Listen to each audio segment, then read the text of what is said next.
nikmat diberikan hidayah di atas Islam dan sunnah. Ini nikmat yang paling besar dari semua nikmat yang Allah karuniakan kepada kita. Nikmat Islam dan sunnah. Itu ingat, nikmat Islam dan sunnah. Ada orang yang diberikan hidayah di atas Islam, tapi enggak diberikan hidayah di atas sunnah. Maka dikatakan oleh Abu Aliyah rahimahullah, saya masuk Islam 10 tahun setelah wafatnya Rasulullah sallallahu alaihi wasallam. Saya tidak tahu dari dua nikmat yang mana yang paling besar.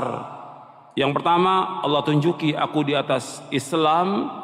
Yang kedua, Allah jadikan aku mengikuti sunnah, atau dengan kata beliau, Allah tidak menjadikan aku sebagai pengikut Khawarij. Jadi kata Abu Aliyah, aku diberikan oleh Allah hidayah Islam, dia masuk Islam setelah wafatnya Rasulullah. Yang kedua, Allah tidak menjadikan aku sebagai pengekor hawa nafsu, yaitu pengikutnya Khawarij. Di zaman itu fitnah yang besar, dua firqah yang sesat dan menyesatkan.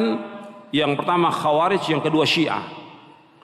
Dan tetap sepanjang zaman akan ada dua firqah yang sesat ini dan menyesatkan kaum muslimin. Dua-duanya kejam, dua-duanya jahat, dua-duanya menghalalkan darah kaum muslimin dan menghalalkan harta kaum muslimin. Khawarij dan Syiah. Makanya kita diberikan hidayah di atas Islam dan sunnah, itu nikmat. Enggak dijadikan sebagai orang-orang yang mengikuti hawa nafsu dari firqah-firqah yang sesat. Karena firqah yang sesat ini banyak. Nabi sudah sebutkan dalam hadisnya yang sahih bahwa umat Islam akan terpecah menjadi berapa? 73. Sataftariqu ummati ala 73 firqah. Kulluha finnar illa wahidah. Umatku akan terpecah menjadi 73 golongan. 72 masuk neraka, satu yang masuk surga. Yang masuk surga, Nabi katakan al-jamaah. Itu dalam riwayat Tirmidzi, Abu Daud dan yang lainnya. Dalam riwayat Tirmidzi dari sahabat yang lain disebutkan bahwa yang dimaksud golongan yang selamat itu, kata Rasulullah SAW, ma ana alaihil yawma wa ashabi, yaitu orang yang mengikuti aku dan para sahabatku. Itu yang selamat. Tidak mengikuti firqah-firqah yang sesat, golongan-golongan yang sesat. Dan ini akan terus ada dan berkembang. Dari setiap firqah punya lagi kelompok atau sekte, dan terus seperti itu. Maka jalan selamat umat Islam, kalau ingin selamat, kembali lagi kepada Islam yang benar, kembali kepada Al-Quran dan Sunnah menurut pemahaman salafus saleh. Baru mereka pasti akan selamat. Bukan kira-kira lagi, pasti. Karena mengatakan demikian, yang pertama Allah dalam Al-Quran, yang kedua Rasulullah sallallahu alaihi wa ala alihi wasallam. Allah berfirman di dalam surah An-Nisa di ayat 115. Allah berfirman, wa man yushaqiqir rasula min ba'di ma tabayyana lahul huda wa yattabi' ghaira sabilil mu'minin nuwallihi ma tawalla wa nuslihi jahannam wa sa'at masira. Allah berfirman dalam surah An-Nisa ayat 115, barang siapa yang menentang Rasul sesudah jelas baginya petunjuk dan mengikuti jalan selain jalan kaum mukminin, kami biarkan dia sesat, kata Allah. Kami biarkan dia sesat dan kami akan masukkan dia ke neraka jahanam, dan neraka itu sejelek-jelek tempat kembali. Jalannya kaum mukminin ketika ayat-ayat Al-Quran turun, yang dimaksud adalah siapa?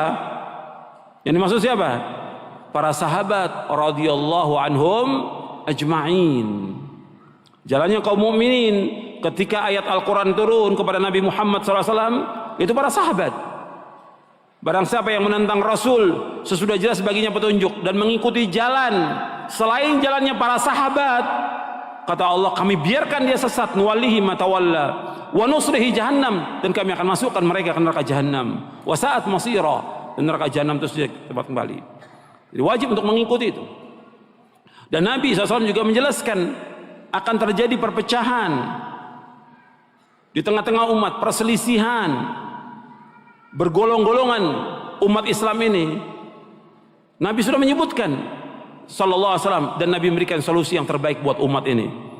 Dalam hadis Irbad bin Sariyah radhiyallahu anhu, Nabi bersabda, "Man ya'ish minkum ba'di fasara ikhtilafan katsira, fa'alaikum bisunnati wa sunnatil khulafa'il mahdiyyin ar-rasyidin, tamassaku biha wa 'addu 'alaiha bin nawajidh, wa iyyakum muhdatsatil umur, fa inna kulla muhdatsatin bid'ah wa kulla bid'atin dhalalah."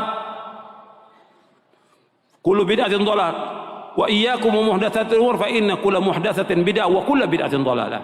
Sampai situ hadisnya. Diriwayatkan oleh Imam Abu Daud, Ahmad, Tirmidzi, Al-Hakim dan yang lainnya, dan sahih riwayat ini. Kata Nabi SAW, barang siapa yang hidup sesudah wafatku, maka dia pasti akan melihat perpecahan yang banyak, perselisihan yang banyak di tengah-tengah umat Islam ini. Kemudian Nabi memberikan solusi, maka anda akan berpegang kepada sunnahku dan sunnah para khalifahku yang terpimpin dan lurus. Peganglah erat-erat, gigitlah dengan geraham kalian, dan jauhkan dari kalian dari setiap perkara-perkara yang baru, karena setiap perkara yang baru adalah bid'ah dan setiap bid'ah sesat. Jadi Nabi SAW sudah menjelaskan kepada umat Islam akan terjadi perpecahan, akan terjadi perselisihan di tengah umat Islam ini. Tapi Nabi memberikan solusi yang terbaik kepada umat ini, berpegang kepada Quran, berpegang kepada sunnah, berpegang kepada pemahaman para sahabat. Disuruh Nabi pegang erat-erat, gigit dengan geram kalian, harus berpegang dengan kuat. Dan Nabi mengingatkan sallallahu alaihi wasallam, jauhkan semua perkara yang baru dalam agama ini, semua yang bid'ah dalam agama ini jauhkan, karena semua yang baru dalam agama adalah bid'ah dan setiap bid'ah adalah sesat. Yang pertama kali mengatakan bahwa semua bid'ah sesat adalah Rasulullah sallallahu alaihi wasallam. Yang pertama kali mengatakan bahwa semua bid'ah itu sesat adalah Rasulullah sallallahu alaihi wasallam. Dalam Islam enggak ada istilah bid'ah hasanah, tidak ada. Semua bid'ah sesat. Sebagaimana Nabi bersabda dalam riwayat yang lain yang diriwayatkan oleh Imam An-Nasai dan juga Imam Al-Baihaqi dalam kitabnya Al-Asma' wa Sifat dari sahabat Jabir bin Abdullah radhiyallahu anhuma, Nabi bersabda, "Kullu bid'atin dhalalah wa kullu dhalalatin finnar." Setiap bid'ah itu sesat dan setiap kesesatan tempatnya neraka. Nabi yang mengatakan demikian, setiap bid'ah. Jadi enggak ada bid'ah yang hasanah dalam Islam. Makanya kita bersyukur kepada Allah diberikan hidayah. Kita kembali lagi, kita syukur kepada Allah diberikan hidayah di atas Islam dan sunnah. Ini penting, Islam dan sunnah. Ini nikmat dari Allah SWT. Makanya terus kita pelajari Quran dan sunnah ini, pahami dengan pemahaman yang benar, tadabburkan ayat Allah dan sunnah Nabi. Bukan perkataan manusia, tapi Al-Quran, As-Sunnah. Kalau kita ngikuti dua ini, pasti akan selamat, pasti akan selamat. Sebab Nabi bersabda sallallahu alaihi wasallam dalam hadis yang diriwayatkan oleh Imam Malik dalam kitabnya Al-Muwatta dan juga Al-Hakim dalam kitabnya Al-Mustadrak. Kata Nabi SAW, "Taraktu fikum amraini lan tadillu ma tamassaktum bihi ma kitaballahi wa sunnati." Aku tinggalkan kepada kalian dua perkara yang kalian tidak akan sesat selama kalian berpegang dengan dua perkara ini, yaitu Al-Quran dan sunnahku. Kalian tidak akan sesat, kata Nabi SAW, tidak akan sesat selama kalian berpegang kepada Quran dan sunnahku sallallahu alaihi wasallam. Tapi yang harus kita ingat, Quran dan sunnah harus dipahami sebagaimana yang dipahami oleh para sahabat radhiyallahu anhum ajma'in. Karena Nabi menyuruh kita seperti hadis yang tadi Azirbat untuk mengikuti jejaknya mereka para sahabat radhiyallahu anhum ajma'in. Jadi kalau orang tadabbur Al-Quran, memahami, maka kita harus sering membaca Quran, tadabbur Al-Quran, mempelajari sunnah, maka kita akan dapat ilmu yang bermanfaat, akan mendapatkan cahaya. Kita akan berjalan di atas siratal mustaqim. Sebab Allah sudah menjelaskan demikian dalam Al-Quran. Allah mengatakan, "Famanittaba hudaya fala yadhillu wa la yashqa." Kata Allah dalam surah Taha, "Famanittaba hudaya," barang siapa yang mengikuti petunjukku, fala yadhillu wa la yashqa. Dia tidak akan sesat selama-lamanya dan tidak akan celaka selama-lamanya. Pasti Al-Quran. Makanya kita wajib percaya kepada Al-Quran ini. Al-Quran harus kita percaya, semua isinya harus kita percaya, semuanya. Al-Quran ini. Harus yakin. Harus kita imani, yakini semuanya. Satu huruf, satu ayat kita ingkari, kafir, keluar dari agama Islam. Satu huruf dan satu ayat kita ingkari, kafir, keluar dari agama Islam ini. Percaya dengan Al-Quran ini. Ini petunjuk, kita petunjuk. Kita petunjuk. Hudan linnas dan hudan lil muttaqin. Petunjuk bagi manusia dan petunjuk bagi orang-orang bertakwa. Sayang manusia ini tidak kembali kepada Quran dan Sunnah sekarang ini. Tambah jauh, tambah jauh, tambah jauh. Kita pelajari Quran, pelajari Sunnah, kita akan selamat dunia dan akhirat. Ikuti pemahaman para sahabat. Ini penting. Makanya kita bersyukur kepada Allah diberikan hidayah di atas Islam dan Sunnah. Kemudian juga kita diberikan hidayah oleh Allah dalam menuntut ilmu syar'i. Jadi, ikhwan dan akhwat yang dimuliakan oleh Allah Taala, bahwa kita berpegang kepada Al-Quran dan Sunnah ala fahmi salaf, kita akan selamat. Karena melakukan demikian Rasulullah sallallahu alaihi wasallam. Bahkan ketika terjadi fitnah dalam hadis Mu'adz bin Jabal yang diriwayatkan oleh Imam At-Tabrani dalam kitabnya Mu'jamul Kabir, beliau menyebutkan nanti akan terjadi fitnah. Sahabat bertanya, apa yang harus kita lakukan ya Rasulullah? Apa yang harus kita perbuat? Apa kata Rasulullah? Tarji'una ila amrikumul awal. Hendaklah kalian kembali kepada urusan kalian pertama kali. Kembali kepada Quran, kembali kepada Sunnah, kembali kepada pemahaman para sahabat. Wajib kita berpegang demikian. Kemudian ikhwan fillah, azakumullah, yang harus kita perhatikan dalam kita beragama ini saya harus sampaikan karena ini penting dan harus sering disampaikan. Kita ini beragama Islam. Kita bersyukur pada Allah. Pijakannya Quran. Pegangannya Quran. Sunnah Nabi yang sahih menurut pemahaman salafus saleh. Itu yang kita pegang. Budak para elit tanpa Anda menyadarinya. Kehidupan ini, apakah kita berakidah, beribadah, berdoa, atau yang lainnya, semua aktivitas kehidupan kita itu harus kita kembalinya kepada Quran, kepada Sunnah. Nah, banyak penyimpangan terjadi karena apa? Disebabkan mereka mengikuti tanpa ilmu. Ini yang terjadi dalam beragama, dalam beribadah, dalam berdoa, ngikuti orang, nggak punya ilmu, nggak punya dalil. Dalam kita beragama harus sumbernya dalil dari Quran. Quran sudah jelaskan semuanya ini. Dalilnya mana? Dalam kita beragama, hujahnya mana? Kita nggak boleh ikut apa yang kita nggak tahu. Nggak boleh kita ikut-ikutan kepada orang kalau kita nggak punya dalil. Nggak boleh dalam Islam. Antum lihat dalilnya. Antum catat, antum lihat. Yang pertama dalam surah Al-Isra, surah 17 ayat 36. Allah berfirman, wala taqfu ma laysa laka bihi ilmun inna sam'a wal basara wal fuada kullu ulaika kanu anhu mas'ula. Jangan kamu ikut apa yang kamu tidak tahu. Jangan kamu ikut apa yang kamu, karena sesungguhnya pendengaran, mata dan hati akan ditanya oleh Allah. Jadi kita dalam beragama ini jangan ikut-ikutan. Atau yang ngomong itu syekh, yang ngomong itu ustadz, yang ngomong itu kiai, yang kita tanya apanya? Dalilnya mana? Loh, antum berdoa seperti ini, antum sholat seperti ini, antum berzikir berjamaah seperti, dalilnya mana? Dalil. Coba antum berusaha sebagai seorang muslim dan muslimah agak kritis gitu. Jangan ikut-ikutan dalam kita beragama. Sebab kalau enggak, kita akan sesat. Kita hidup hanya sekali. Dan yang kita inginkan semuanya, kita akan masuk surga. Jangan kita ikut-ikutan. Allah melarang kita, jangan kamu ikut apa yang kamu tidak tahu. Minta hujah, minta dalil. Orang ngomong begini, dalilnya mana? Ketika orang-orang Yahudi, ketika orang-orang Nasrani mengatakan kepada Nabi Muhammad SAW bahwa yang masuk surga itu Yahudi dan Nasrani.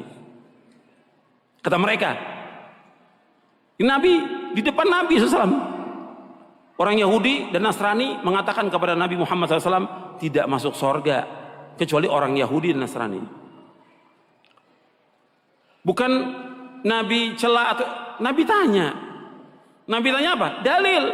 Allah sebutkan dalam Al-Quran, dalam surah Al-Baqarah di ayat 111. Surah yang kedua ayat 111. Allah berfirman, wa qalu la yadkhulul jannata illa man kana hudan aw nasara tilka amaniyuhum qul hatu burhanakum in kuntum sadiqin.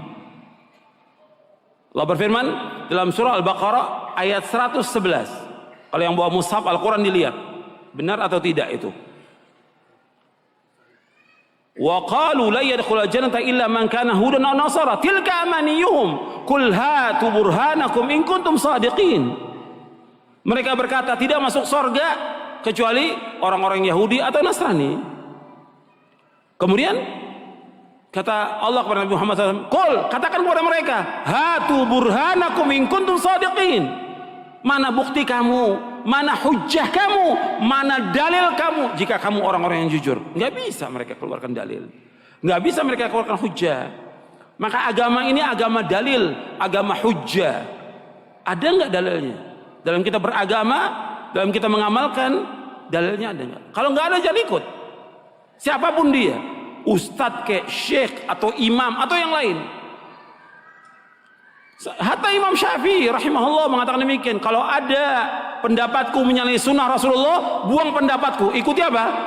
Ikuti sunnah Rasulullah SAW. Semua imam, Imam Hanafi, Maliki, Syafi'i, Hambali semua mengatakan demikian. Kalau ada pendapatku menyalahi sunnah Rasul, buang pendapatku semuanya. Ikuti sunnah Rasulullah sallallahu alaihi wa ala alihi wasallam. Dan enggak boleh bagi orang untuk mengambil pendapatnya imam kalau sudah ada sunnah Rasulullah sallallahu alaihi wasallam. Semua pendapat semuanya batal kalau dari sunnah Rasulullah. Semua pendapat. Idza warada al-athar batala an-nazar. Bila sudah datang athar maka batal sudah semua pendapat itu. Itu yang pertama yang harus kita perhatikan dalam kita beragama. Jadi hujjah, dalil, jangan ikut-ikutan. Hatta antum sudah, kan saya sudah ngikuti pemahaman salaf. Tetap dalilnya mana? Dalam beribadah, dalil. Yang kita minta dalil. Hujjahnya mana? Contohnya mana? Ada nggak keterangannya? Kalau nggak ada, jangan. Bukan kata orang. Pendapat ustadz, pendapat guru, nggak bisa kita pegang. Yang kita pegang apa? Dalil. Kembalikan sekarang umatnya kepada dalil. Kembalikan umat kepada Quran. Kembalikan umat kepada sunnah. Bukan kepada pendapat kita. Yang kedua, di masyarakat dari zaman nabi-nabi terdahulu, mereka selalu berdalil dengan alasan nenek moyang. Ini kan sudah kebudayaan, ini adat istiadat, ini sudah nenek moyang kita dulu. Dalam kita beragama nggak bisa. Nenek moyang bukan ukuran kebenaran. Allah sebutkan dalam berapa ayat Al-Quran. Di antaranya dalam surah Al-Baqarah, Anda melihat di ayat 170. Wa idza qila lahum ittabi'u ma anzalallah qalu bal nattabi'u ma alfayna alaihi aba'ana aw law kana aba'uhum la yaqiluna syai'an wa la yahtadun. Disebutkan wa idza qila muttabi'u ma anzalallah qalu nattabi'u ma alfayna alaihi aba'ana. Apabila dikatakan kepada mereka, ikuti apa yang Allah turunkan kepada Rasulnya sallallahu alaihi wasallam, mereka berkata, kami mengikuti apa yang kami mendapati bapak dan nenek moyang kami melakukan demikian. Kata Allah, "Alau kana aba'uhum la yaqiluna syai'an wa la yahtadun." Apakah mereka akan ikut juga kepada bapak dan nenek moyang mereka yang mereka tidak berpikir sedikit pun juga dan tidak mendapatkan petunjuk? Tidak berpikir dan mereka tidak mendapatkan petunjuk. Jadi nggak boleh mengikuti bapak dan nenek moyang, nggak boleh dalam kita beragama. Ikuti wahyu, Quran dan sunnah ala fahmi salaf, bukan nenek moyang. Bukan dari dulu orang-orang tua kita melakukan demikian, nggak bisa. Dalilnya mana dalam kita beragama? Kita ingin selamat dunia, kita ingin selamat akhirat. Kita ingin bahagia dunia, kita ingin bahagia akhirat. Jangan ikut yang akan membawa kepada kesesatan. Yang ketiga, yang sering jadikan dalil oleh masyarakat orang banyak dalam beragama, apakah dia ibadah, apakah zikir, apakah doa, apakah sholat, atau yang lainnya, atau perayaan-perayaan yang Nabi nggak contohkan sallallahu alaihi wasallam, mereka ngadakan. Kata mereka orang banyak melakukan. Orang banyak bukan ukuran kebenaran. Allah dalam Al-Quran nggak pernah memuji banyaknya manusia, tidak pernah dalam Al-Quran. Yang ada celaan dan banyak celaan. Walakin aktsaran nasi la yashkurun, walakin aktsaran nasi la ya'lamun, walakin aktsaran nasi la yu'minun. Banyak sekali Allah mencela. Kebanyakan manusia ini tidak bersyukur, kebanyakan manusia tidak mengetahui, kebanyakan manusia tidak beriman, dan yang lainnya. Nggak boleh kita ikut. Maka Allah sebutkan di dalam surah Al-An'am, surah yang ke-6 ayat 116. Surah Al-An'am surah yang ke-6 ayat 116. Allah berfirman, wa in tuti' aktsara man fil ardi yudilluka an sabilillah iyattabi'una illa dhanna wa inhum illa yakhrusun. Seandainya kamu mengikuti kebanyakan manusia di muka bumi, niscaya mereka akan menyesatkan kamu dari jalan Allah. Mereka tidak lain hanyalah menyangka-nyangka, dan mereka tidak lain hanyalah berdusta. Jadi mereka ini hanya berdusta. Jadi Allah sudah sebutkan kalau mengikuti kebanyakan manusia, kata Allah apa? Yudilluka an sabilillah. Mereka akan menyesatkan kamu jalan Allah. Maka orang banyak bukan ukuran kebenaran. Nenek moyang bukan ukuran kebenaran. Ukuran kebenaran dalil. Ini penting dalam kita beragama, ini sangat penting.